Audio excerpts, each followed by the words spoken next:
So the Sixers lost against the Bucks, and not really surprising. The Bucks had Giannis and Damian Lillard, and both of them had great games. Damian Lillard could not miss in the third quarter, and both of them got so many foul calls, it was honestly unwatchable.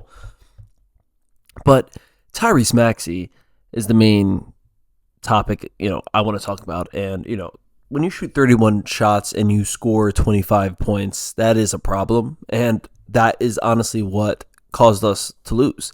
If Tyrese Maxey there was a lot of wide open layups that he did blow.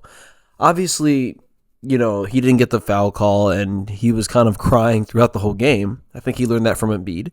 And every shot that Tyrese Maxey made was a very tough shot. And he showed a lot of skill in this game, right? Even though it was a very rough game, he still showed that he's a very skillful player. And I don't think he's going to play like this every game. And I honestly don't mind him shooting 30 shots, right? Because I feel like if he shoots 30 shots and he's having a really good game, he is going to score almost 60 points, 50-point games, So especially when we don't have Embiid and we don't have Paul George, we're going to need Maxey to score a lot of points. So, and honestly, Kelly Oubre needs to shoot less shots, right? We don't need Kelly Oubre shooting 18 shots. That's not going to help us win games. Because Kelly Oubre, one, you can't shoot threes, bro. Stop chucking threes. And I know shooters shoot, but he's not a shooter. And honestly, Eric Gordon, he didn't play well, right? But he played great defense, and so does Kelly Oubre, right? I'm not going to take that against him. But Eric Gordon did not shoot the ball well, and I still would rather him shoot the ball more especially three-point shots more than Kelly Oubre. There's no reason why Kelly Oubre should shoot more threes and more just jump shots in general than Eric Gordon. And I'm not saying I want him to shoot less shots or less attempts. Like, he can score a lot of points and not shoot a lot of jump shots, right? He can just drive. You can just shoot mid-range, maybe work on your mid-range, work on your floater game. Like, there's other parts of basketball where it's not just three-point shots. And, it's very inefficient when you chuck up threes and you're not a great shooter.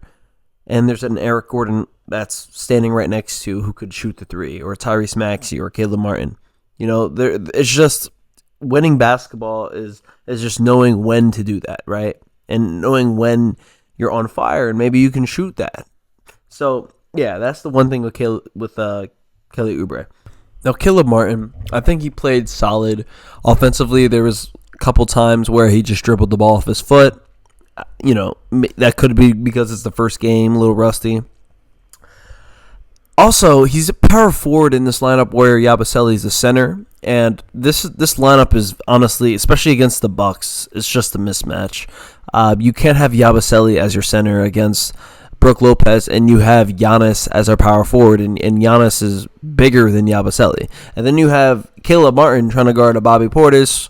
So yeah, that's just a big mismatch. And the one thing that really did stand out was we definitely do need Embiid. And, that's common sense. But Embiid is just a very big part of our interior defense. And, I hope this, God forbid, I hope this doesn't happen. But if Embiid does go down, especially against the Knicks, against, honestly, any East team, our interior defense still could be the problem. Even when Embiid is playing and he's on the bench, I don't want this to be a problem. But we do have, Andre Drummond in the paint, who would be our backup. We have Yabusele, who would be a power forward, hopefully playing with Embiid, alongside with Embiid. That would be awesome, because I don't think Embiid's played with a real power forward throughout his whole career. So, yeah, man, that's going to be it for this video. I think the bottom line is, I think this roster would look really good with Embiid and Paul George all together. But as of now, I want to get wins, right? And that's all I really care about. I want a good seed, and I want, even without an Embiid, without a Paul George, I want our standard to be like, we can still win these games. So, yeah, man, this was one of the best teams we've been against. So, hats off to those guys to keeping it close in the beginning. They kind of, cooked us in the third quarter, but, altogether it was a pretty decent game. If you guys enjoyed the video, drop a like, subscribe to the channel, and I'll catch you guys on the next one. Peace out.